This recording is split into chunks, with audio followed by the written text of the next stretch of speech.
अब ये बड़ी खबर जरा चला दीजिए। मध्य प्रदेश में जो वक्फ बोर्ड के अध्यक्ष हैं वो स्वागत कर रहे हैं और वो सरकार का शुक्रिया अदा कर रहे हैं। ये क्यों हो रहा है? उत्तराखंड वक्फ बोर्ड के जो चेयरमैन है वो स्वागत कर रहे हैं, ऐसा क्यों है? जरा ये सवाल तो बना रहेगा ना अपनी जगह। बड़ी खबर बता रहे हैं, मध्य प्रदेश के वक्फ बोर्ड के अध्यक्ष सनवर पटेल ने बिल का स्वागत किया है और यही सवाल मैं अभी थोड़ी देर पहले धर्मेंद्र जी आपसे पूछ रही थी। वो स्वागत कर रहे हैं, वो कह रहे हैं कि सरकार ने अच्छा किया है, ये वक्फ बोर्ड की जरूरत थी। अब जो लोग बैठे हुए हैं वक्फ बोर्ड्स के अंदर वो भी इसका स्वागत कर रहे हैं। सुनिए जरा क्या कह रहे हैं। श्रीमान नरेंद्र मोदी जी का धन्यवाद ज्ञापित करता हूं कि आम गरीब मुसलमानों के लिए उन्होंने चिंता की और तथाकथित जो बरसों बरस से काबिज होकर चंद लोग वक्फ की संपत्तियों को हड़प रहे थे और उसकी मंशा को, वाकिफ की मंशा को पूरा ना होने दे रहे थे, उन पर लगाम लगाने का काम किया। मैं बहुत बहुत इस बिल का स्वागत करता हूं और धन्यवाद ज्ञापित करता हूं देश के यशस्वी प्रधानमंत्री जी का।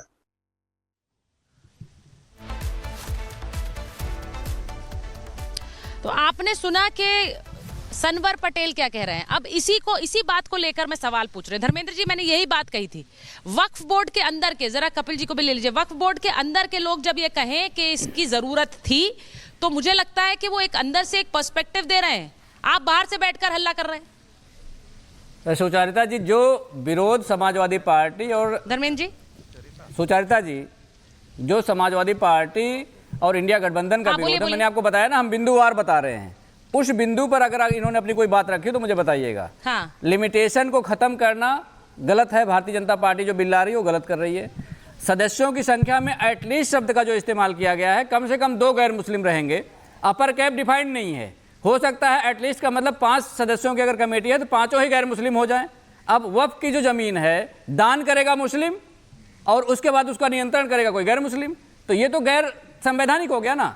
और ये संविधान का जो धारा 13 और सेक्शन 3 का उल्लंघन है, वो मैं आपको बार बार बता रहा हूँ। तीसरी बात जो कह रहे हैं कि अगर कोई वक्फ की प्रॉपर्टी है, अगर 12 साल से ज़्यादा का डिस्प्यूट हो जाएगा तो वो प्रॉपर्टी जब्त कर ली जाएगी। तो आप मुझे बताइए कि उसे हाई कोर्ट या न्यायालय में जाने का अधिकार क्यों नहीं किसी को? इसका मतलब उस प्रॉपर्टी को छीनने की प्रक्रिया भारतीय जनता पार्टी शुरू करना चाहती है। ये हमारा विरोध है। तीसरी बात, जो महिलाओं के रिप्रेजेंटेशन की बात भारतीय जनता पार्टी करती है, इससे पहले बिल में भी मिनिमम 2 महिलाओं का होना चाहिए। ठीक है, अनामिका सिंह के पास जा रहे हैं, उनके साथ जगदम्बिका पाल है, जरा चले जाते हैं वहां पर। धर्मेंद्र जी, आ रही हूँ, अनामिका सिंह के पास जगदम्बिका पाल शामिल हुए, नेतृत्व किया है, चेयरपर्सन रहे हैं, महत्वपूर्ण जिम्मेदारी आपके सामने रही थी और महीनों के प्रयास के बाद वो मौका भी आया जब लंबी बहस के बाद जिस तरीके से वक्फ संशोधन विधेयक पास हो गया। लेकिन आज राज्यसभा की बारी है और आज भी हंगामे के आसार है। आपकी ओर से क्या तैयारी, किस तरीके से आप करेंगे? मुझे खुशी इस बात की है कि आपने कम से कम इस बात को देश के सामने कि 12 घंटे की लंबी चर्चा, तो कल कम से कम लोकसभा में चर्चा वो पब्लिक डोमेन में था, लोकसभा चैनल से पूरी दुनिया देख रही थी। इसी तरह से हर दिन 38 बैठकें, 12 घंटे, 10 घंटे मैंने भी लगातार किया और उसमें ज्वाइंट पार्लियामेंट्री कमेटी के चाहे प्रतिपक्ष के सांसद हों, उनको सभी को पूरा बोलने का अवसर दिया। फिर भी कल आरोप लगा रहे थे कि जेपीसी के चेयरमैन हमको बोलने नहीं देते थे। मैं तो हफ्ते में 5 दिन बैठक करना चाहता था, 4 दिन, 3 दिन। वो लोग स्पीकर साहब से कहते थे साहब 15 दिन में 2 बैठक हो। तो इससे साफ है कि इस बिल को लेकर के सरकार न केवल एक ट्रांसपेरेंट बिल लाना चाहती थी, बल्कि जो स्टेक होल्डर्स हैं, हितधारक हैं, तमाम जो मुस्लिम्स ऑर्गेनाइजेशन हैं, उनके साथ जेपीसी की एक डिटेल डिस्कशन हो जाए, फिर रिपोर्ट आए, फिर अमेंडेड बिल लेकर के आए। खुद सरकार ने, किरण रिजिजू जी ने पहल किया था और स्पीकर से आग्रह किया, उन्होंने जेपीसी दिया। तो इससे साफ है कि सरकार को, और कल गृह मंत्री अमित शाह जी ने साफ कर दिया कि हम ये चाहते हैं कि जो वक्फ हो रहा है उस वक्फ का रखरखाव ठीक हो, उसकी आमदनी से गरीब, पसमानदा, ओबीसी, खवातीन, महिलाओं और बच्चों को, आर्फन को उसका फ़ायदा मिले। हमें ना मुतवल्ली मुसलमान होगा, वाकिफ मुसलमान होगा, वक्फ आपका होगा, उसमें कोई दखल नहीं करना। लेकिन जो अभी वक्फ का फ़ायदा गरीबों को नहीं मिल रहा, आम मुसलमान को, केवल मुतवल्ली और केयरटेकर है, रेलवे और सेना के बाद सबसे बड़ा ऑर्गेनाइजेशन है। तो कल के बाद तो नहीं करना चाहिए। कल के बाद भी जिस तरह से ओवैसी ने बिल को फाड़ दिया है, मुझे लगता है कि कोई बिल सरकार की चुनी हुई जो जनता के जनादेश पे होती है, उस बिल से असहमति हो सकती है, उस बिल के खिलाफ आप वोट कर सकते हैं, लेकिन बिल को फाड़ना तो आप एक तरह से लोकतंत्र पे कुठाराघात है। और साफ हो गया कि उनका लोकतंत्र में विश्वास नहीं है। मैं तो आज ओवैसी को कंडम करता हूं कि कम से कम ओवैसी को ये काम नहीं करना चाहिए। ये काम राहुल गांधी ने किया था, देश आज तक भी याद करता है कि उन्होंने अपनी ही सरकार के अध्यादेश को फाड़ दिया था। तो इससे साफ है कि कहीं न कहीं मुसलमान को वोट बैंक समझ के तुष्टीकरण किया जा रहा है और अभी भी प्रोवोक किया जा रहा है। 8 घंटे चर्चा का समय आज के लिए दिया गया, लगता है आपको कि 8 घंटे में सब सिमट पाएगा या कल की तरह टाइम एक्सटेंड करना पड़ेगा बहस के लिए? नहीं, अब ये तो चेयरमैन के ऊपर है और मुझे खुशी है कि सत्ता पक्ष हो प्रतिपक्ष हो 8 घंटे का टाइम दिया गया। 12 घंटे चर्चा हुई, 12 के बाद रिप्लाई हुआ, उन्होंने भी 1 घंटा लिया और फिर 1.5 घंटे वोटिंग हुई, करीब 14.5 घंटे चला। हम लोग 3:30 बजे रात को आए हैं।